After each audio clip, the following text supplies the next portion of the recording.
Bonjour à tous, bienvenue pour cette nouvelle édition du Digital Talk de l'Imagination Lab de Kering. Digital Talk, ça se dit conversation digitale en français.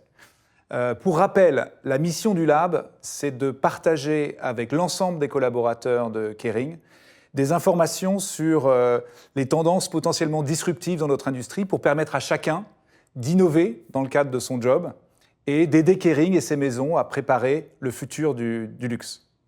Alors c'est un talk aujourd'hui, une conversation digitale très spéciale pour plusieurs raisons. La première, c'est qu'on va parler d'une maison du groupe. On va parler aujourd'hui de Boucheron. Et c'est vrai qu'on a l'habitude souvent d'inviter des fondateurs de start-up et de boîtes tech qui viennent nous parler un peu d'innovation et de nouvelles technologies. Et c'est bon de temps en temps de parler de ce qui se fait au sein du groupe. Et donc aujourd'hui, ce sera autour de Boucheron. La deuxième raison, c'est qu'on a exporté cette conversation digitale dans un lieu absolument exceptionnel. On a la chance d'être reçu au 26 Place Vendôme, dans l'hôtel particulier historique de la famille Boucheron. Et c'est un vrai honneur pour le Lab et pour moi d'être dans cette conversation et dans ce lieu. Et la troisième raison pour laquelle c'est exceptionnel, et probablement la principale, c'est qu'on a le privilège d'avoir une discussion avec Claire Chouane, directrice artistique de Boucheron. Et c'est un moment très spécial pour nous parce qu'on parle souvent de nouvelles technologies, on parle souvent de start-up, on parle peu de créativité. Et la parole de nos directeurs artistiques au sein de nos maisons est assez rare. Et c'est pour ça qu'on est très, très heureux d'avoir cette conversation avec toi, Claire. Alors, on va rentrer dans le vif du sujet. Avant de parler d'innovation au sein de Boucheron et de comment est-ce que tu penses le processus créatif, je voulais que tu nous parles un petit peu de ce lieu assez exceptionnel dans lequel se passe cette conversation. Est-ce que tu peux nous en dire un peu plus sur où on est aujourd'hui ? Alors, on est, comme tu le disais, au 26 Place Vendôme. Plusieurs choses. Donc, chez Boucheron, moi, je m'y sens un petit peu comme à la maison. Et ici, on est dans l'appartement, en fait. Et c'est un lieu que j'adore et qu'on va utiliser. On va pouvoir accueillir nos clients ici, on va pouvoir organiser des événements, etc. Et c'est un endroit que j'adore. Puis après, peut-être sur la place Vendôme aussi. C'est le lieu mythique pour la joaillerie. Et à titre plus personnel, en fait, ça a été un fantasme pour moi pendant toutes mes années d'études. Où je rêvais d'avoir peut-être la chance un jour de pouvoir travailler sur cette place. Et voilà. Et en fait, tous les matins, quand je viens, Place Vendôme, que j'arrive pour aller au studio, ça me fait le même effet. En fait, c'est un fantasme qui est devenu une réalité. Et voilà. Et ça ne s'estompe pas. Voilà. Je suis toujours aussi heureuse quand je vois la colonne comme ça en arrivant, de me dire, voilà, je suis Place Vendôme et quelle chance j'ai. C'est une chance, c'est vrai. C'est un lieu absolument magique. Ouais. Et évidemment, la maison Boucheron est une maison qui a une très longue histoire. Ouais. Et donc, est-ce que c'est ici qu'a été créée la maison Boucheron et les premiers bijoux ? En fait, c'est encore plus dingue que ça, parce que Frédéric Boucheron a décidé en 1893 en fait, de venir s'installer ici. Il était le premier. Et c'était déjà innovant en fait, quand on y pense. Les autres joailliers étaient plutôt rue de la Paix, etc. Et ne serait-ce que d'avoir l'idée de choisir la place Vendôme, qui va devenir l'épicentre de la joaillerie mondiale, pour s'y installer, je trouve que c'était déjà innovant. Alors, justement, on a parlé de la famille Boucheron, du début de l'histoire. Est-ce que tu peux nous parler un petit peu de Frédéric Boucheron, de sa philosophie, de ce à quoi il pensait au moment où il a créé cette maison, et qu'est-ce qui différencie Boucheron des autres maisons ? Alors, je vais donner mon interprétation de sa philosophie. En fait, quand j'ai rejoint Boucheron, il y a un peu plus de 13 ans maintenant, la première chose que j'ai faite, c'est demander à voir tous les livres d'archives pour essayer de comprendre réellement ce qu'était la maison, et en particulier ce que Frédéric Boucheron avait essayé de faire. Et je me suis rendu compte d'une première chose, c'est que ces archives étaient extrêmement larges. En fait, il n'avait jamais synthétisé sur un code, 2 codes, 3 codes, comme on peut le voir dans d'autres maisons de joaillerie. Son univers était extrêmement large, mais ce qui m'a frappée, c'est qu'il avait, à mon sens, Oui, une vision innovante. Il était visionnaire. Il y a deux choses qui m'ont frappé spécifiquement. C'est qu'il a eu l'audace de jouer avec des matières qui pouvaient être inattendues, audacieuses à cette époque-là. Je pense au cristal de roche, qu'il a associé avec des diamants. Ça ne se faisait absolument pas. La valeur du cristal de roche n'étant pas une valeur vénale importante, ça ne se faisait pas de le mélanger avec les diamants. Il a osé le faire. Ça a fait des pièces magnifiques. Et l'autre chose, il a créé ce qu'on appelle le point d'interrogation. Donc, c'est un collier qui a la forme d'un point d'interrogation. Et en fait, c'est un collier sans fermoir. Moi, je trouve sublime. Un collier sans fermoir, on va juste twister comme ça le collier, le porter. Et à cette époque-là, encore une fois, il fallait une ou deux personnes pour vous aider à enlever et mettre vos pièces de haute joaillerie. Et là, quelque part, il a libéré la femme en lui offrant cette manière de porter le bijou. Et c'est techniquement, puisque c'est une technique, ce qu'il a inventé pour faire le point d'interrogation, je trouve ça juste génial. C'est extrêmement simple visuellement, complexe techniquement, et c'est quelque chose qu'on a plaisir à retravailler même aujourd'hui.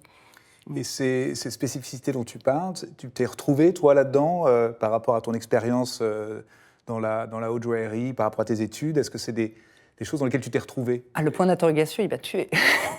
J'aurais adoré avoir cette idée-là. Je suis joaillier de formation, donc je vais regarder les pièces de haute joaillerie et sur leur aspect esthétique, créatif, et sur leur aspect technique.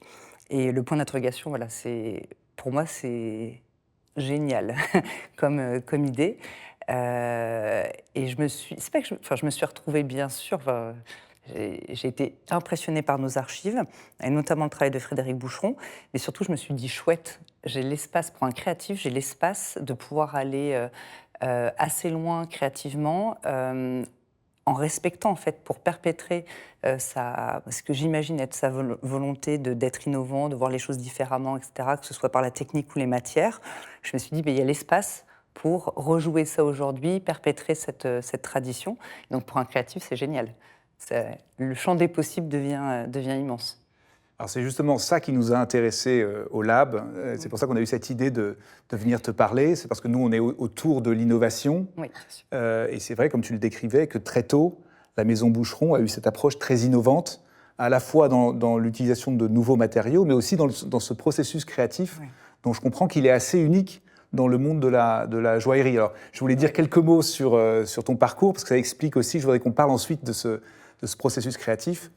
Je crois que donc, tu voulais faire un métier créatif au départ. Tu as longuement hésité entre, je ne sais pas si c'était long ou pas, mais en tout cas, tu as hésité entre architecture, oui, et joaillerie. Oui. Tu as assez rapidement fait donc, des études à la Haute École de Joaillerie. Tout à fait. Et tu as été nommée directrice artistique de Boucheron en 2011, je crois. Le 5 septembre, je m'en souviens encore. Voilà. Donc, ouais.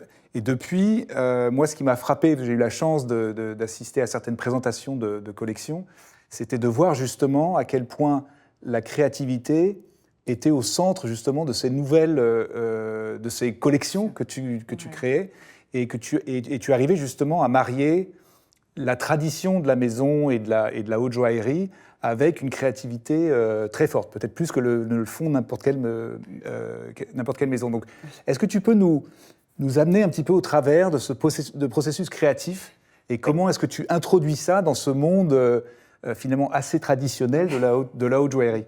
Alors peut-être je peux expliquer, je vais parler de haute joaillerie, et peut-être expliquer qu'on va lancer 2 collections de haute joaillerie par an. Une en janvier, qu'on appelle l'histoire de style, et pour laquelle je pars systématiquement des archives et de notre patrimoine pour donner l'impulsion créative. Voilà. J'essaie d'y apporter une vision contemporaine. Pour moi, il n'y a pas de rupture dans le temps. Ce n'est pas parce que je vais m'inspirer d'une pièce qui a 160 ans qu'elle est désuète, etc. C'est comment la faire vivre, comment l'amener dans notre époque de façon contemporaine, mais toujours basée sur nos archives. Et en juillet, j'ai la grande chance qu'Hélène, notre présidente, me laisse carte blanche. Ça a donné le nom de la collection. Donc, tous les mois de juillet, on lance notre collection carte blanche, où là, j'ai la liberté du thème, la liberté totale, en fait, créative.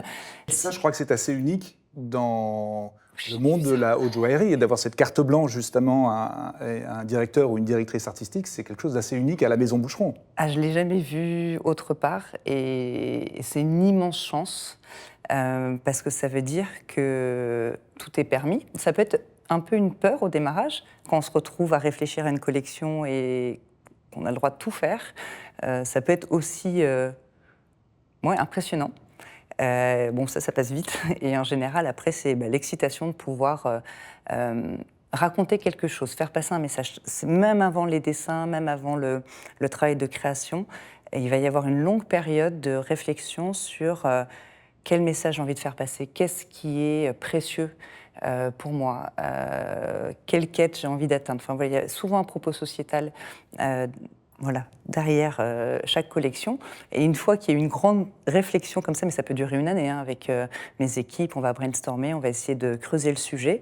Une fois que c'est clair, qu'on sait ce qu'on veut atteindre, etc., après on se lance dans la création. Le process en général dure 3 à 4 ans pour une collection de haute joaillerie, que ce soit la carte blanche ou l'histoire de style, c'est à peu près 3 ou 4 ans.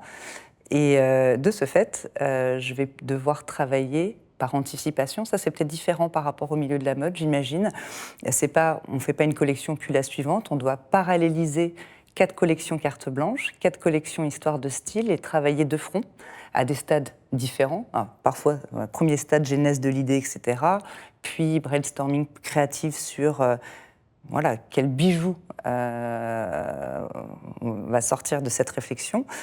Puis la fabrication, puis le travail avec la communication, comment on va créer des assets pour encore amplifier ce travail de création.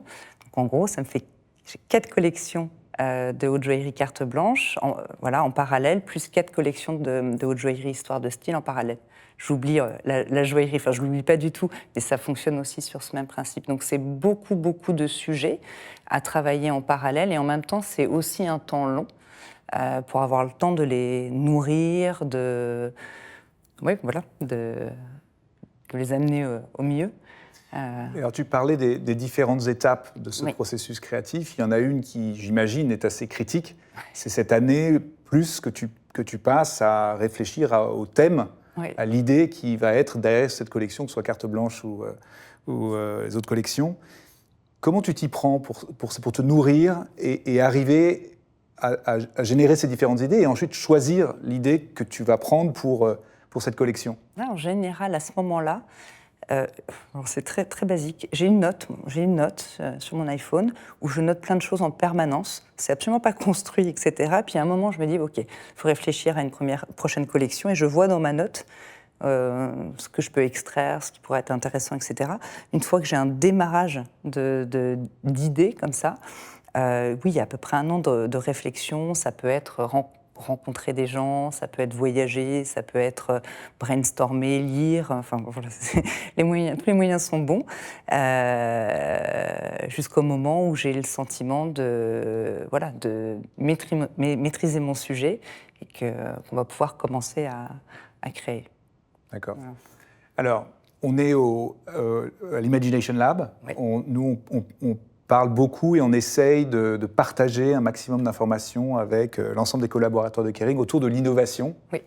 Et j'étais curieux de savoir, dans ce processus créatif, depuis le début jusqu'à la fin, quel rôle joue l'innovation? On sait que la démarche est déjà innovante. On en parlait tout à l'heure par rapport le fait que tu aies une carte blanche comme ça pour créer de nouvelles collections. Dans le monde de la haute joaillerie, c'est déjà une approche en tant que telle qui est très innovante. Complètement. Mais au sein de ces collections et de ton travail, quel est le rôle que joue l'innovation pour toi? D'abord, alors je vais peut-être commencer pas par les matières, les techniques, etc. Mais presque, c'est un état d'esprit pour mon équipe et pour moi. Et sur la partie créative, souvent, on a été haute école de joaillerie, j'ai appris, et toutes mes équipes ont appris, on sait dessiner les bijoux, on sait faire des dessins très précis, etc. Mais sur les collections carte blanche, une fois que l'idée est là, le thème est précisé, je demande à mes équipes de choisir le chemin qu'elles souhaitent. Et ce n'est absolument pas le chemin traditionnel qui sera forcément le bon pour traduire une idée. Et on peut passer par les chemins qu'on souhaite. Peut-être là, je peux te donner un exemple. Pour une collection carte blanche qui s'appelait Contemplation, L'idée était d'imaginer un nuage, comme un nuage, flottant comme ça autour du cou de la femme. Donc l'idée était là. Créativement, après, au niveau du dessin, etc., il était impossible de réaliser le rendu esthétique, le dessin, de façon traditionnelle. Si on commence à dessiner un nuage autour du cou, il ne va jamais être réaliste, on n'aura pas le sentiment que c'est un vrai nuage. Et donc là, on n'est pas passé par le dessin, puisque ce n'était pas le moyen d'y arriver, alors que normalement, c'est presque systématiquement comme ça qu'on procède. Et donc là, on a commencé par faire une maquette. On a pris un buste en bois et on a fait une maquette en coton de ce collier-là. Elle était géniale, elle était magnifique. Vraiment, j'avais l'impression de voir un nuage autour du cou de mon buste.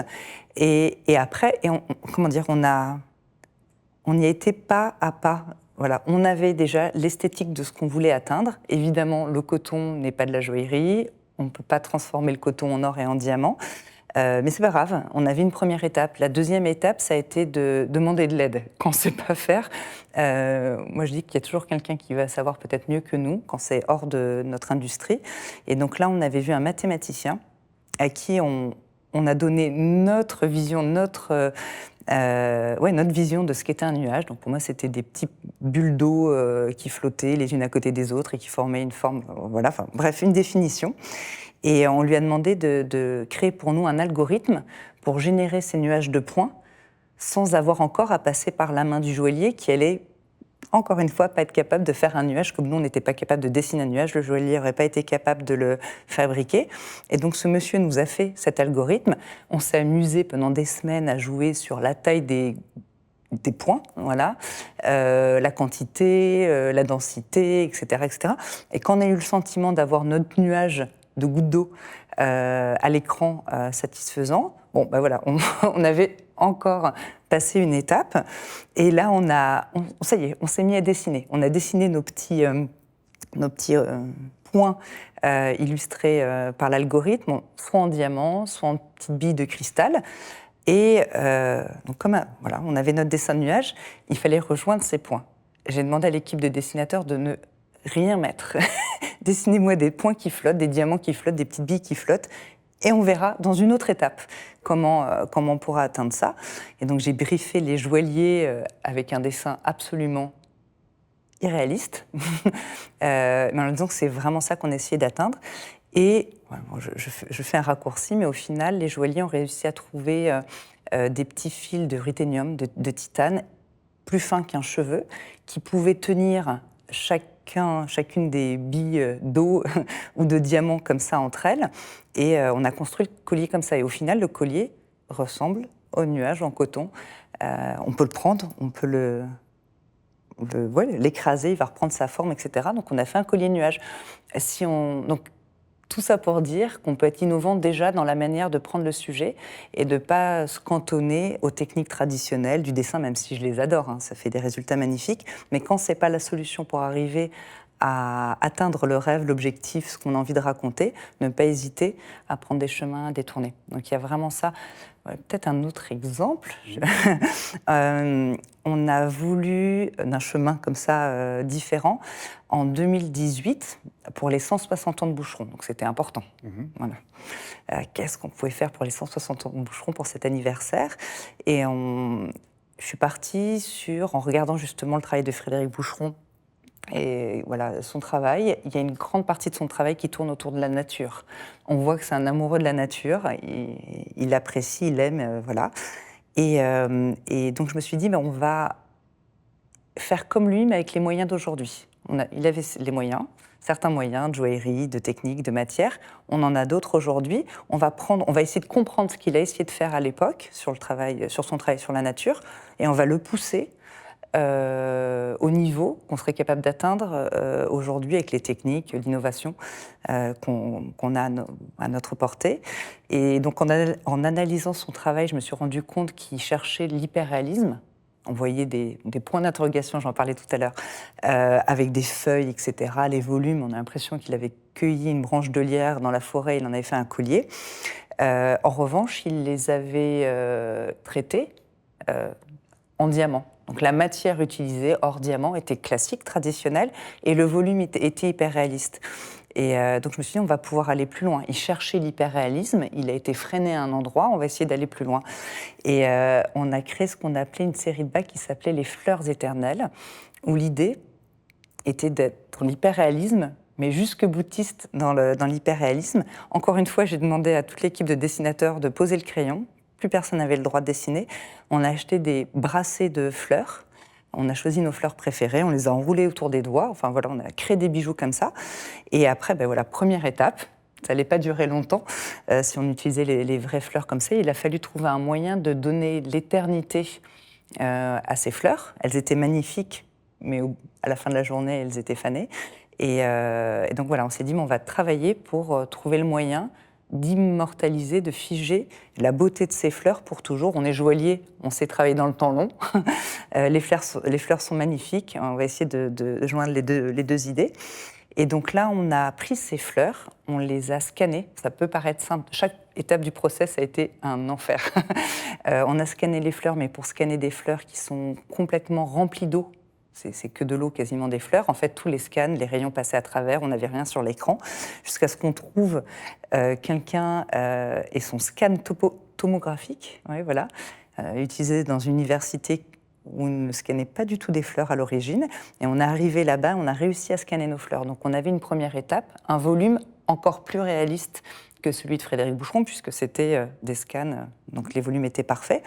Et après, on s'est dit, OK, on a nos volumes plus réalistes. Les joailliers n'ont pas travaillé pour créer le volume, les dessinateurs n'ont pas dessiné les bagues. Maintenant, comment on va pouvoir faire pour donner un rendu hyper réaliste à notre fleur? On veut qu'elle ressemble à une vraie fleur. Et là, on a travaillé avec une artiste pétaliste, Claire, qui s'appelle Claire aussi, qui, elle, depuis 10 ans, travaillait sur stabiliser les vrais pétales naturels de fleurs pour garder leur beauté, leur dégradé, etc. Donc elle avait déjà fait ce travail et elle pouvait nous fournir des pétales tout plats. Nous, on voulait le vrai volume réaliste. Et donc on a passé plus de 3 ans à essayer de mettre les vrais pétales sur nos volumes réalistes en titane pour créer des fleurs qui durent et qui soient belles pour toujours. On a réussi à la fin. Je pense que ça a été le travail le plus complexe qu'on ait eu à faire ici. Et ce que je trouvais formidable, c'est qu'au final, on avait ces fleurs qui dureront pour toujours. Très loin d'un traitement de joaillerie traditionnelle, elles ne brillaient pas à 10 km, puisque c'était des vrais pétales de fleurs. Le cœur était en pierre, magnifique. On s'est amusé à mettre du pavage sous les pétales, juste pour soi, on ne le voyait pas. Et voilà. Donc c'est comment, grâce à l'innovation, aller au bout de ses rêves, en fait. Voilà. C'est jamais, chez nous, ça ne va pas être de l'innovation pour l'innovation. C'est vraiment un moyen d'atteindre ses rêves. Ouais. Alors, je regrette, je ne peux pas prendre de notes là, j'ai pas mon. Tu as dit des choses qui sont, à mon sens, très fortes pour nous au lab qui pensons à l'innovation, mais aussi tous les collaborateurs Kering. Parce que c'est ce que tu fais sur la création de bijoux, finalement, c'est la preuve qu'on peut faire de l'innovation sur n'importe quel sujet. Oui. Et si on applique certaines. Et la première chose que tu as dite, c'est l'innovation, c'est avant tout un état d'esprit. Ah oui. Et ça, c'est quelque chose qui résonne beaucoup pour nous, parce que c'est le but du lab, c'est de donner quelques clés, mais qu'ensuite chacun s'empare de ces clés pour faire de l'innovation. Donc j'avais une question là-dessus, oui. Mais je ne veux pas perdre le deuxième thème que tu as mais mis en avant. n'hésite pas. Mais le deuxième thème, c'est ne pas hésiter à demander de l'aide. Ah oui. Et c'est vrai que parfois, on est limité par ses propres capacités. Il ne faut pas. Des gens très sympas qui peuvent nous aider partout. Exactement, et je pense que ça demande une forme d'ouverture et d'humilité peut-être aussi, d'accepter qu'on ne sait pas et que d'autres personnes savent et peuvent venir nous aider à innover. Et je trouve que c'est deux notions très fortes. Alors, je voulais revenir justement sur celle de... Parce que c'est un peu au cœur de ce qu'on essaie de faire avec le lab, c'est de créer cet état d'esprit où, en fait, il ne faut pas être limité par ce qu'on a fait jusqu'à présent et sur les capacités qui sont les nôtres aujourd'hui. C'est de garder toujours en tête que, finalement, tout est possible pour, comme tu le disais, aller au bout de ses rêves. Donc, quelle a été ton expérience quand tu, justement, demandes à tes joailliers de poser le crayon? C'était les dessinateurs, ça. C'était les dessinateurs, bon. C'est vrai que les joailliers ne travaillaient pas avec les crayons. Bon, bref. Mais comment est-ce qu'ils réagissent? Est-ce que, du coup, tu arrives à créer cet état d'esprit où tout le monde contribue à cette innovation Comment ça s'est passé concrètement? Franchement, ils sont formidables. Parce que quand on a fait X années d'études, qu'on est très très bon dessinateur de joaillerie ou très très bon joaillier, et qu'on vous demande pour la collection la plus importante des 160 ans de ne pas faire ce que vous savez très bien faire, il y a de quoi paniquer. Non, ils jouent le jeu. Je pense que de temps en temps, ils sont intrigués, ils se demandent ce que je cherche à faire. Mais ouais, ils jouent le jeu. Et en fait, à force de faire ça, ça fait quand même des années qu'on procède comme ça. Ils sont toujours curieux de savoir, pour les joailliers, voilà, qu'est-ce qu'on va leur demander de faire pour dans 3 ans, dans 4 ans. Pareil pour les dessinateurs. On a eu la preuve que cette démarche, même si elle paraît étrange, pas classique, fonctionne.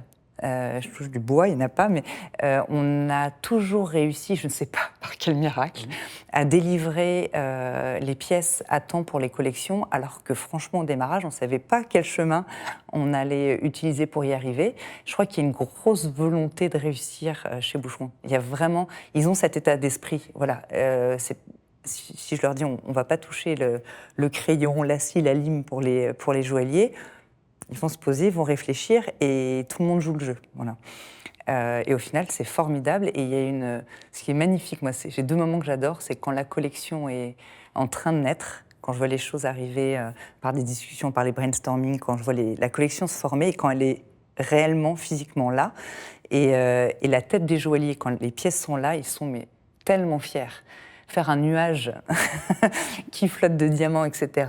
Il y a une fierté, parce que c'est clairement le premier qui a été fait. Et c'est... ouais, je vois les petites étoiles dans les yeux quand ils livrent les pièces. Il y a une fierté encore plus grande que pour une pièce traditionnelle. Ouais. Parce qu'au départ, on ne savait pas comment on allait le faire. C'est la beauté aussi de l'innovation. Ouais. Tu as rapidement, et après je voudrais qu'on parle un peu d'un sujet un peu plus... terre à terre qui est l'IA, mais avant ça, ce que tu racontes est tellement fascinant. J'étais maintenant curieux de savoir quelle était la réalisation ou le projet le plus techniquement complexe que tu aies eu à mettre en œuvre. Alors techniquement complexe, je le tiens parce que c'est le seul où je ne suis pas capable de te donner les détails, parce que j'ai eu de l'aide encore une fois dessus. Mais j'ai un exemple qui représente la complexité pour moi. Je pense que le sujet créativement qui m'a le plus demandé de réflexion et à la fois une réalisation extrêmement complexe. Et c'est un projet qu'on a lancé il y a peu de temps qui s'appelle 5D Memory. Voilà. Étonnamment, ce projet-là a commencé grâce au Kering Lab, pas à l'idée en premier. Après une discussion avec François Pivant, à qui j'avais expliqué la philosophie de Boucheron, ce qu'on essayait de faire et tout ça, il est revenu vers moi et il m'a parlé de 5D Memory. Je ne connaissais pas. Et en fait, c'est une innovation qui permet d'encapsuler dans du cristal, en plus cristal, voilà, forcément ça résonnait pour moi, d'encapsuler n'importe quel type de data, de l'image, du texte, de la vidéo, du son, ce qu'on veut, et ça en très grande quantité, dans un espace extrêmement réduit, et pour 5 milliards d'années. Voilà. Quand il m'a raconté ça, waouh. Quand il m'a raconté ça, ça a résonné aussi avec ce qu'on essaie de faire chez Boucheron et en joaillerie en général. On essaie de donner vie pour l'éternité à une création. On est dans une création sur le temps long. Et donc là, 5 milliards d'années, je ne suis pas sûre... Non, il n'y a pas de création de joaillerie qui date de cette époque-là.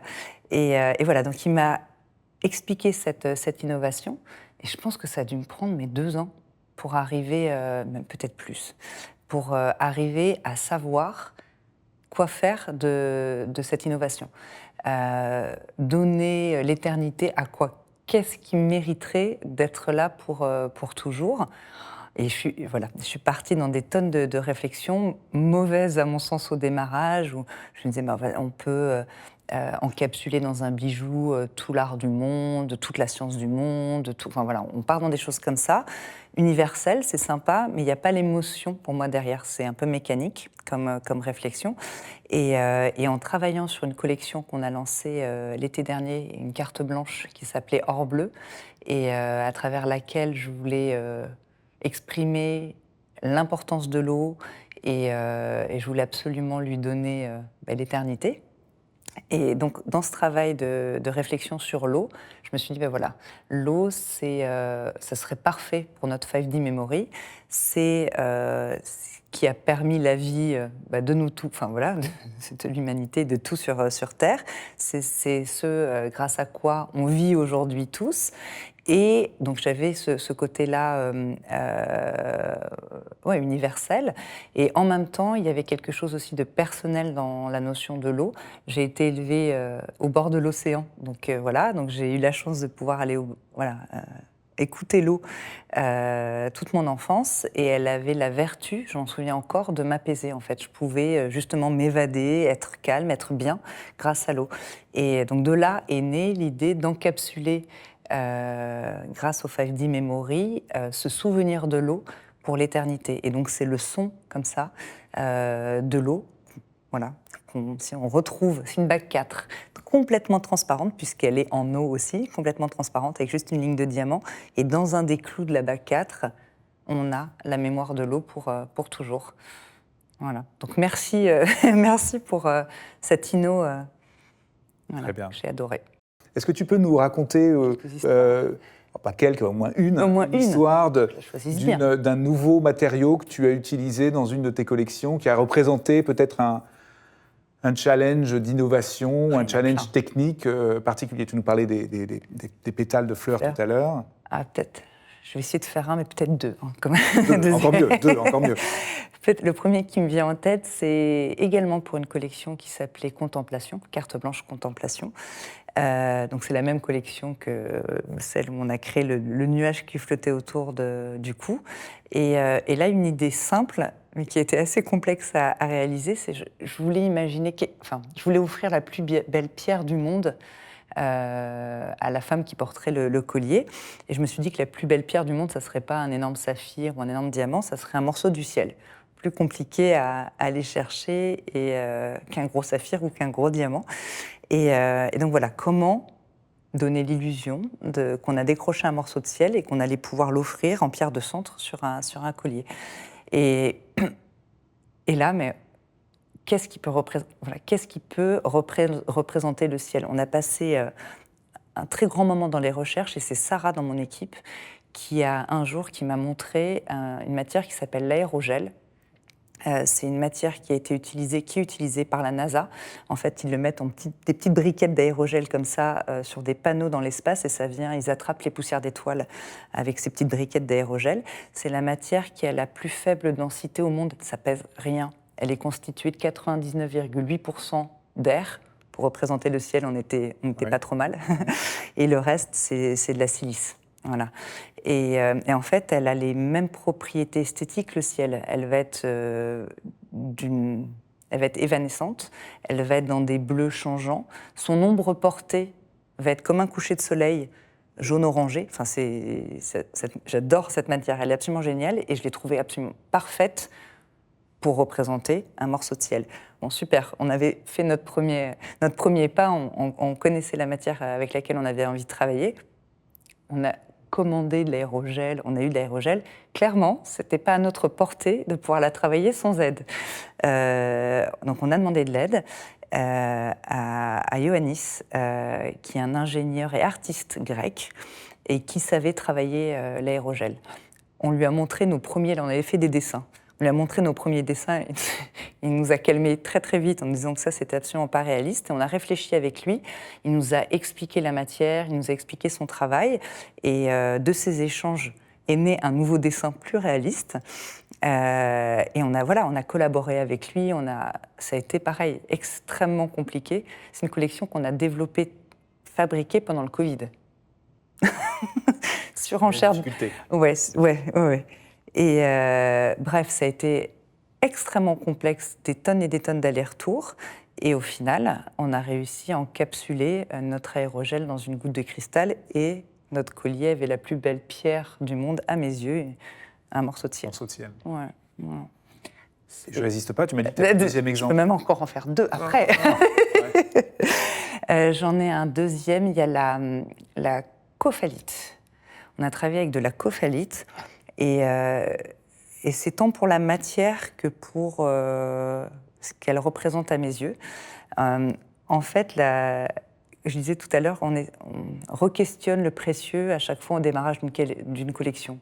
Qu'est-ce qui est précieux? Quel message va être précieux? Quelle matière peut être précieuse? Enfin voilà, on re-questionne le précieux. Et la cophalite, c'est ce qu'on appelle son autre petit nom, c'est déchets ultimes.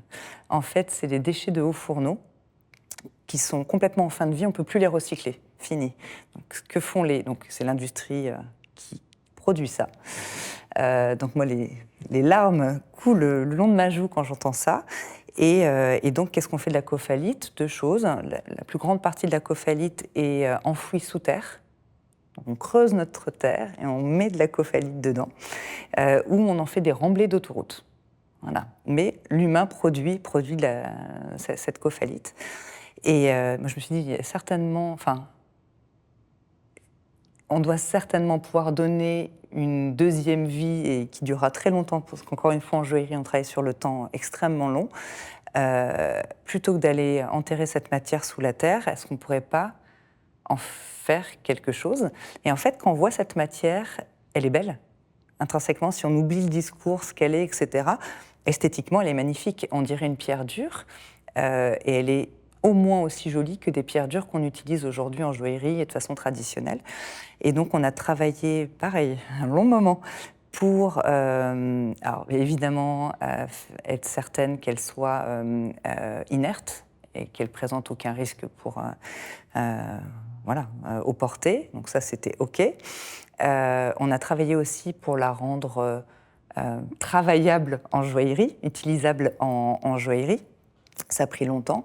Et à la fin, on a eu des palets comme de la pierre dure. Et on en a fait une broche Jack, une broche avec 2 éléments de cophalite et des diamants blancs sur de l'or blanc au centre.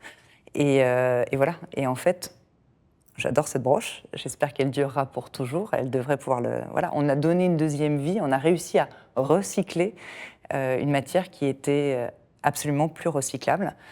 Voilà, donc c'était le propos m'intéressait, et le bijou. En fait, ce qui est génial, c'est ça, c'est que c'est pas juste le propos. Le bijou est magnifique, la matière est magnifique, et avec l'espoir que ça puisse donner des idées à d'autres d'utiliser en plus grande quantité, parce que malheureusement en joaillerie, on n'utilise pas des tonnes et des tonnes de cophalite, mais d'utiliser, de travailler, et éviter de la remettre sous la terre. Merci pour ces 2 magnifiques exemples. J'ai du mal à passer à l'IA maintenant, après ces 2 très belles histoires. On a une sorte de moment un peu suspendu. Mais quand même, il faut parler de l'IA, parce que c'est quelque chose sur lequel on travaille beaucoup au niveau de l'équipe innovation, au niveau du lab, évidemment. Et il y a pas mal aussi de maisons qui réfléchissent à comment utiliser cette technologie dont tout le monde sent qu'elle est extrêmement puissante, et aussi elle fait un petit peu peur. Ouais. Donc j'étais curieux d'avoir ton avis de créative sur l'IA, son rôle, comment est-ce que le rôle que tu le vois jouer, et ton avis sur cette technologie. Non, mais c'est passionnant. Déjà, tout sujet qui chatouille est passionnant. L'IA, ça fait à peu près 2 ans que je m'y intéresse un peu plus sérieusement. J'ai été d'abord complètement clivée sur ma pensée sur l'IA, en me disant c'est génial, c'est atroce. Et je ne sais pas où me situer, j'oscille entre les 2 notions. Alors déjà, si c'est génial et que c'est atroce, je me suis aussi dit je ne peux pas, puisque je raconte ça à mes équipes en permanence, que l'innovation, voilà, c'est bien, voilà, qu'il ne faut pas avoir peur de l'innovation, des nouvelles technologies, je ne peux pas, moi, être uniquement effrayée, balayer l'IA de la main, c'est impossible. Et donc je me suis dit, ok, c'est quelque chose qui m'attire et qui me fait extrêmement peur à la fois. À mon avis, la bonne méthode, c'est de comprendre. Déjà, on a moins peur des choses qu'on comprend. Et donc, grâce à toi et tes équipes, on a eu la chance de faire un learning trip à San Francisco. J'ai appris 1000 choses là-bas, ça m'a rassurée. Enfin, voilà, j'ai toujours des choses qui me font peur, des choses qui m'attirent, mais en tout cas, j'ai le sentiment de mieux comprendre. Et aujourd'hui, j'essaie de transmettre ça à mes équipes, à leur dire qu'on le veuille ou non, ça existe. Ça ne sert à rien d'aller se cacher, ça existe. Et c'est puissant, et ça évolue de façon extrêmement rapide. Donc maintenant, à mon avis, autant le dompter, le comprendre, maintenant qu'on l'a compris un peu mieux, le dompter, et l'utiliser pour nous aider. Voilà. Je vois dans mes équipes, il y a des réactions de gens qui ont peur que ça mange le travail créatif, etc., etc. Et j'essaie de leur dire ça. Voilà, n'ayez pas peur, on sera à la pointe du sujet et on va plutôt essayer de l'utiliser plutôt que de se faire manger. On va l'utiliser et pourquoi pas s'en servir. Mon rêve serait de s'en servir pour nous aider dans des tâches peut-être un petit peu moins intéressantes. Il y en a toujours, même dans un studio de création, pour pouvoir allouer plus de temps aux choses qui nous passionnent. Et voilà. Et donc c'est quelque chose qu'on met en place au studio. On travaille dessus et dans quelques mois, on pourra en voir le fruit. Ouais. Tu as déjà vu des applications, même si elles sont très quotidiennes, concrètes dans ton travail? Tu peux nous donner un exemple? Je ne peux pas en donner trop parce que je ne peux pas dévoiler des choses qu'on doit découvrir dans le futur, mais oui, concrètement, toute l'équipe à des niveaux différents, sur des logiciels différents, etc., en fonction de leur appétence. Je veux forcer personne non plus, mais tout le monde travaille dessus. Il y a certaines personnes qui sont extrêmement intéressées par le sujet, ils me surprennent. On m'a déjà présenté des choses assez spectaculaires. Et en tout cas, la démarche de comprendre, d'essayer, etc., je trouve ça absolument génial. Je pense que l'IA fera certaines choses mieux que nous. Et j'ai aussi confiance en l'humain pour pouvoir continuer à faire quelque chose mieux que l'IA. Mais je suis certaine qu'il y a une combinaison de ces deux intelligences qui pourrait permettre de faire des résultats intéressants. Ouais. Et je pense, c'est très, très beau ce que tu viens de dire, et je pense que effectivement, l'humain continuera à faire des choses que l'IA ne pourra pas faire, et je pense que les exemples que tu as montrés de ton processus créatif, des idées que tu as eues, en sont, à mon avis, le meilleur exemple. C'est que c'est des idées qui viennent de toi, d'une équipe, et donc d'êtres humains qui pensent, et ça, je pense que ça demeurera malgré l'intelligence artificielle.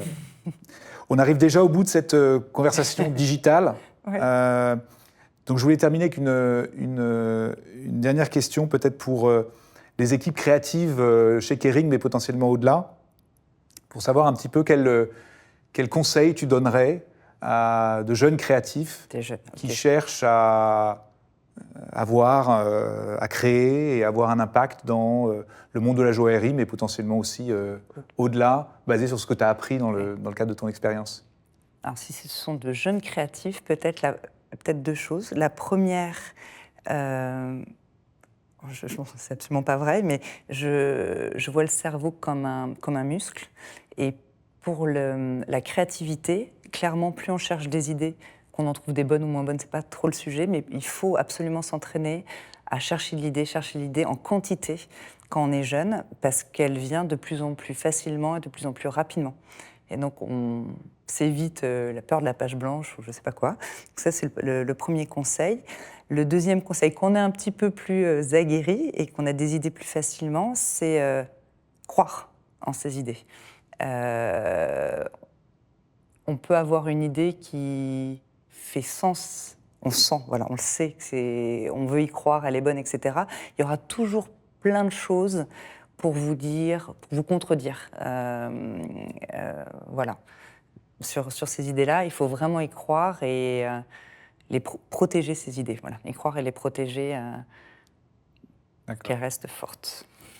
Ça me rappelle ce que nous avait dit Jony Ive. Tout à fait, j'y pensais. Qui disait qu'effectivement les idées créatives étaient fragiles. Oui. Et qu'il y avait 1000 raisons de ne pas les poursuivre. Oui. Et que justement, ça nécessitait que non seulement les créatifs y croient, comme tu le décris, mais aussi que l'organisation, et je crois que c'est ce que fait Hélène très bien avec toi, c'est que le système autour, l'organisation autour les protège, les nourrisse, et leur donne vie. Donc, ça, mais je comprends en plus. Quand je me vois arriver avec des idées où je me dis, franchement, ils sont courageux. Voilà, ça peut paraître trop différent de ce qu'on peut voir, particulier, un parti pris fort, etc. Et ça demande, oui, effectivement, aussi beaucoup de courage à ceux qui entourent les créatifs. Pour y croire aussi, et c'est la chance que j'ai chez Boucheron. Nos idées sont protégées. Claire, merci infiniment. Merci, je n'ai pas résisté, j'ai pris quelques notes quand même. Et donc, je voulais essayer de résumer ce que je retire de cette conversation, qui est très précieuse pour nous, parce que même si on est sur un sujet, la haute joaillerie, qui peut paraître loin de l'innovation, tu nous as montré exactement l'inverse. Et parfois, on a tendance un peu à opposer innovation et luxe. Ouais. Et je crois, au travers des exemples que tu nous as montrés, on est quasiment sur le degré ultime du luxe, avec des pièces absolument sublimes. Et tu as bien montré comment l'innovation jouait un rôle, et on pouvait faire du très grand luxe avec de l'innovation. Et je trouve que ces exemples étaient très... Et sur ta méthode, si tant est qu'il y ait une méthode claire, le fait d'abord de comprendre avant pour se faire une opinion, plutôt que de rejeter les tendances qui sont potentiellement nouvelles et disruptives pour notre industrie. Donc, de creuser les sujets, de les comprendre, de créer ensuite cet état d'esprit au sein de l'organisation pour permettre à chacun de faire sienne ces nouvelles technologies, pour innover dans le cadre de sa position, de ne pas hésiter à demander de l'aide, et le tout pour, et je garde cette phrase en mémoire, pour aller au bout de ses rêves. Voilà. Et je crois qu'il n'y a pas de meilleur résumé que ça pour décrire un petit peu l'innovation et l'impact que ça peut avoir sur Kering, ses maisons et sur notre industrie. Donc merci infiniment de nous avoir accueillis dans ce si beau lieu et d'avoir partagé avec nous un peu ces exemples magnifiques liés à ton expérience. Merci beaucoup. Merci beaucoup. Merci.